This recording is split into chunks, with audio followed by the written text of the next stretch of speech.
They told me the news earlier today. Di ko alam ba't ako naiyak. First slot sa primetime, can't believe, sana po suportahan yon The Alibay. Yes, of course, Kimi. Hindi mo na kailangang ipaalala sa amin na suportahan ka namin because we will definitely support you.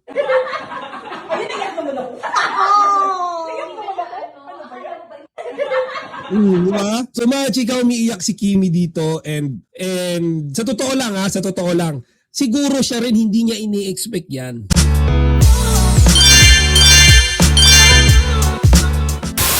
To Kimi and Paulo, that's why they gave this slot to Kim Pao. Okay, so basahin natin to. Taos-pusong nagpapasalamat ang ABS-CBN at si Coco Martin sa milyon-milyong Pilipino na sumubaybay sa kwento ni Tanggol, FPJ's Batang Quiapo, na naging pinaka-pinapanood na primetime series mula 2023.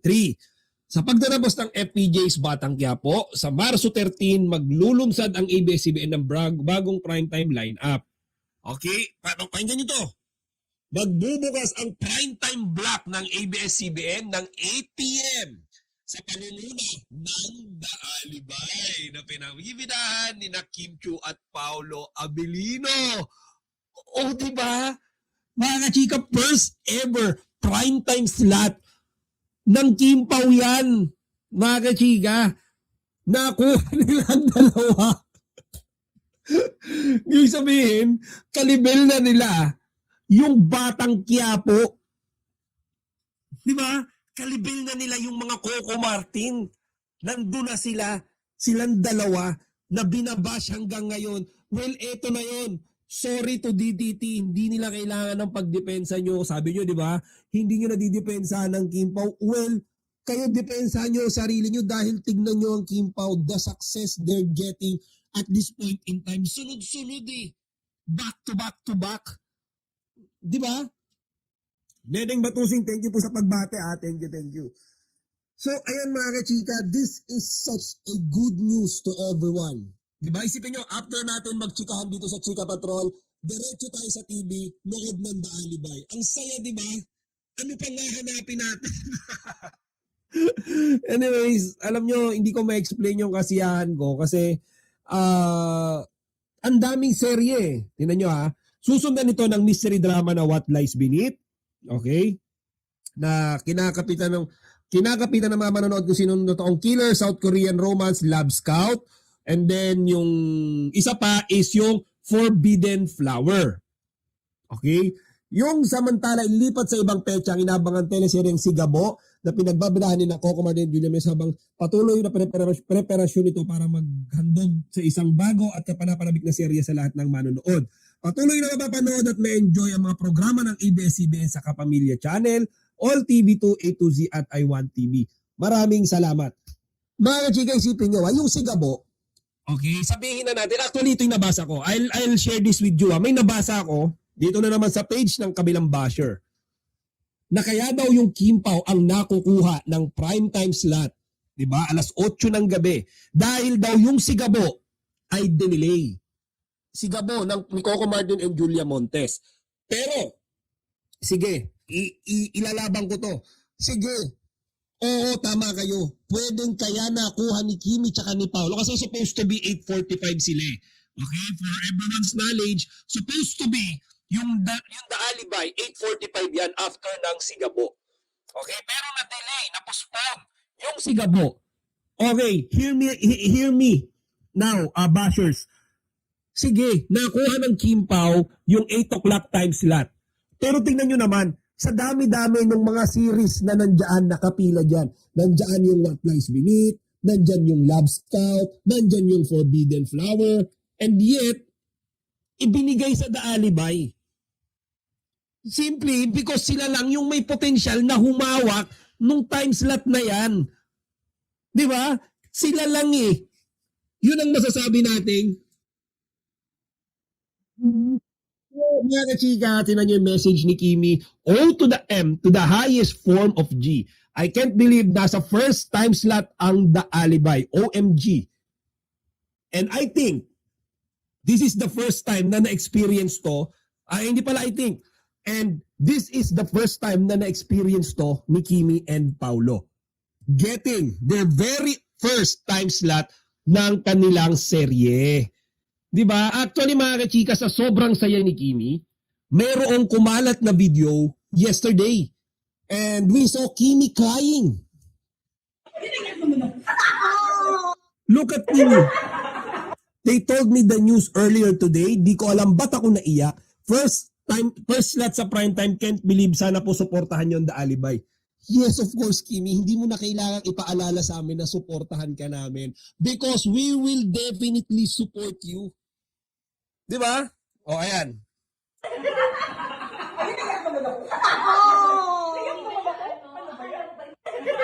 Di ba?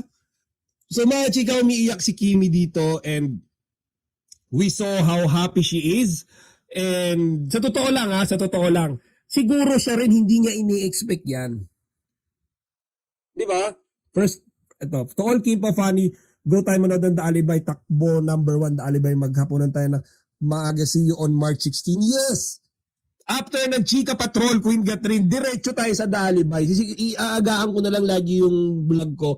I'll make sure mga 7:40 tapos na tayo para didiretso tayo sa The Alibay. So ang ganda nung time slot na yan and pabor yan sa marami sa ating mga kababayan din sa abroad.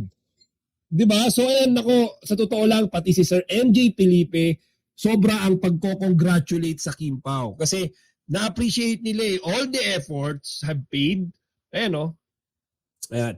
MJ Felipe, this just in, Kim Chiu and Paolo Abilino The Alibay will take the first primetime slot starting March 16. Nila?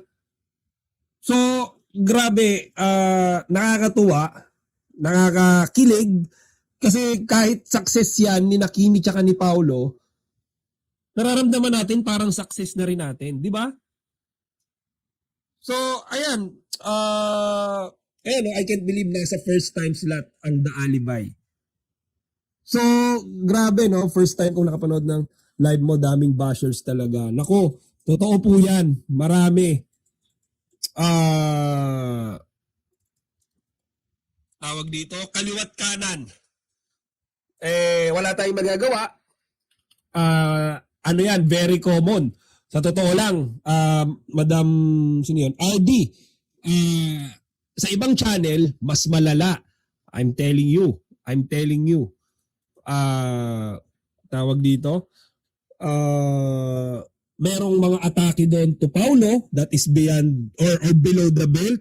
Same goes with Kimi. Ang dami talaga. Hindi nauubos yung mga bashers. Kahit may good news sa Kim Pao, gagawa sila ng negative take doon. Kapon umiiyak si Kimi. Opo, totoo yun. Kung gusto nilang gumawa sila ng fandom na kasing lakas ng Kim Pao, diba, makikirest back na ako ng husband ko this time, kachika. Kasi siya lang ng TV every night. Kasi Batang Quiapo siya ngayon. Ako na si Ted Alibay na naman ako. O, diba? Ako mga kachika, nanonood ako ng Batang Quiapo. Pero hindi palagi. Kumbaga, tawag dito, bungi-bungi. Ngayon, pag namimintisan ko, pinapanood ko na lang siya sa YouTube.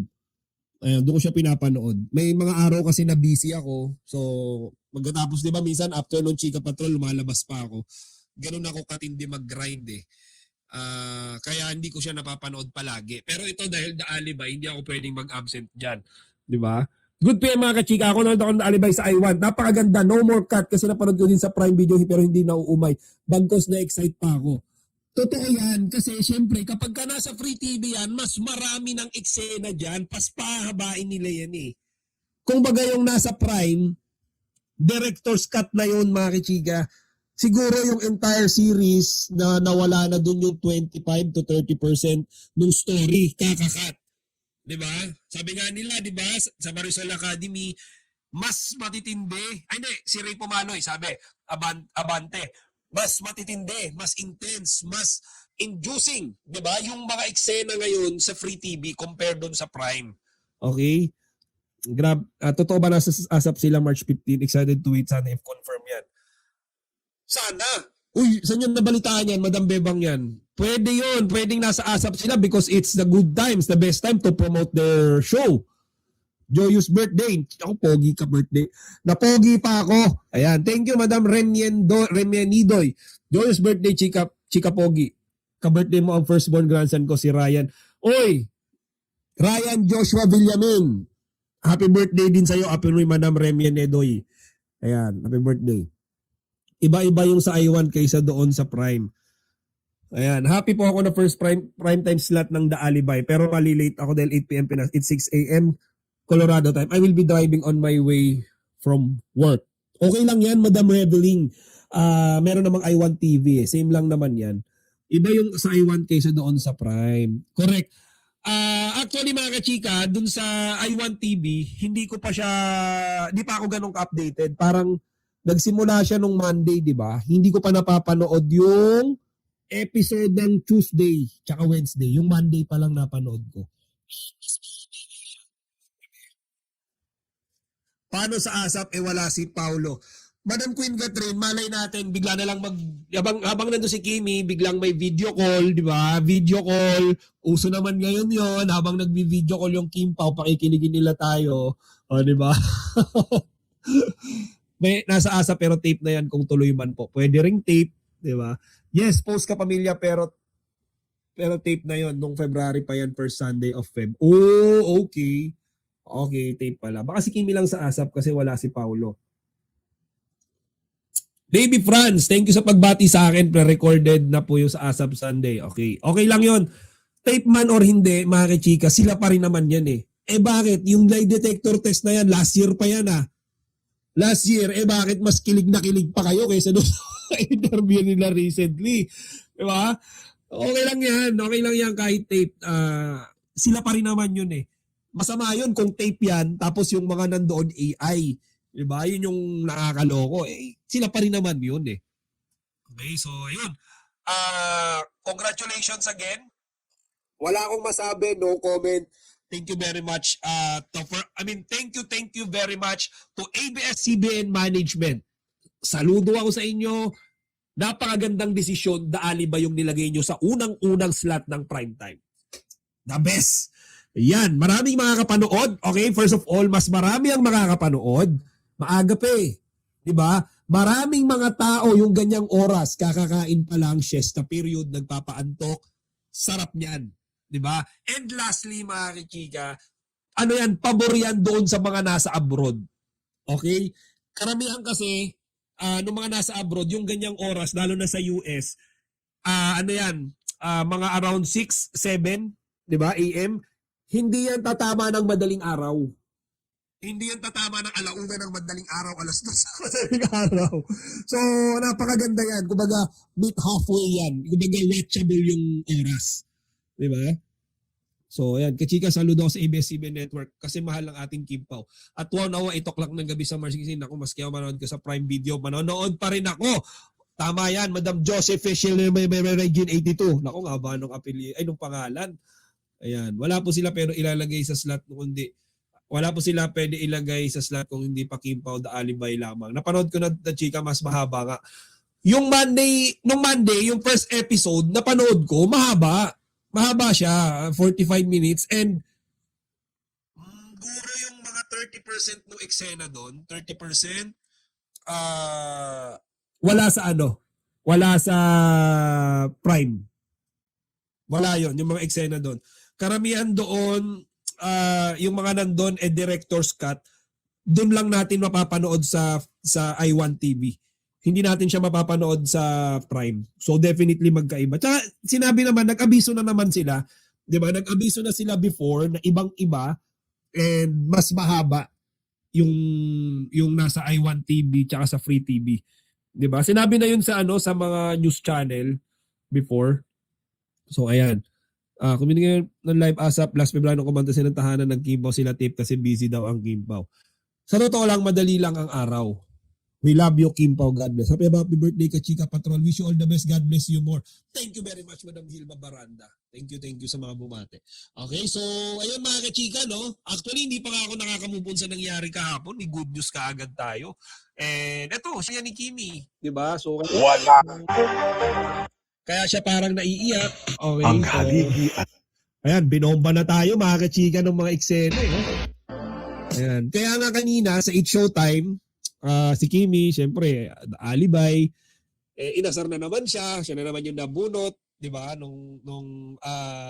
kanyang co-host. Okay. So, tingnan, nandito si Kimi kanina sa 8 Showtime. So, kanina, tinanong siya ni Jen, Mr. Right, tama ba? Yun yung context ng tanong ni Jong, di ba? Habang nagpo-promote sila, si Kimi, nung Love Game Pao, sabi ni Jong, kakantahin nyo ba yan? Sabi ni Kimi, tatanong niya raw kay Paulo, Mr. Right. Di ba? So, ito yun eh. Ito yun. Sa Taiwan, kita kita. Uy! Ayun o. April Ay, teka lang, lumampas. Kimi. Siyempre. Wow. Toronto, Canada, and the Alibay na sa Free TV na! Ayan, free TV na. Tapos, ayan. Kakantahin mo yan. Good luck, Kimi. Kakantahin yung tinutukoy niya ni Jong, di ba, yung Mr. Right? Di ba? Tama. Yung kakantahin niya yan, yung Mr. Right, dun sa Love Kimpa World Tour nila. Yung sagot ni Kimi, tatanungin niya raw si Pao. Siyempre. Tatanungin ko siya. Pati si Jong kinilig eh. Edad ni Jong na yan, tinan nyo ha, may anak na yan at lahat kinilig pa rin eh. So, ayun.